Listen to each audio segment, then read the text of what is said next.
Hi అండి, అందరికీ నమస్తే. Welcome back to our channel. ఇదైతే పల్లి నూనె అండి. ఈ పల్లి నూనె మా ఆయన ఒక 3 కిలోల పల్లీలు తీసుకొని ఇది కరీంనగర్లో అయితే ఎంబడే మనకు పట్టిస్తారండి. గిన్నె ఉందంట అక్కడ మనకు కళ్ళ ముందే. మనము 3 కిలోల పల్లీలు తీసుకొని వాళ్ళకి ఇస్తే ఈ కేజీ నూనెనైతే ఇచ్చిరండి.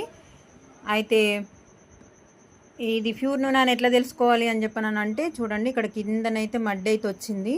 మేము ఇంతకుముందు రిఫైండ్ ఆయిల్ వాడేటోళ్ళమండి. అది 170 180 ఉంటుందండి. ఈ కేజీ నూనెకి 350 రూపీస్కి మాత్రమే తీసుకుంటారండి. అంటే కేజీ పల్లీలకు 3 కేజెస్కి 390 400 వరకు వచ్చేది 350కి మాత్రమే మనకు హోల్సేల్గానైతే ఇస్తున్నారు. అయితే ఇది ప్యూర్ నూనె అని చెప్పొచ్చు. అయితే ఇంకొకటి, వీళ్ళకు రెడీ చేసే వాళ్ళకైనా ఎవరికైనా ఈ ప్లాస్టిక్ బాటిల్లో కాకుండా సీసం గ్లాస్లో సేల్ చేస్తే బాగుంటుందని నా ఆలోచన అండి. వీడియో కనుక నచ్చినట్టయితే లైక్, షేర్ అండ్ సబ్స్క్రైబ్ అండి. Thank you.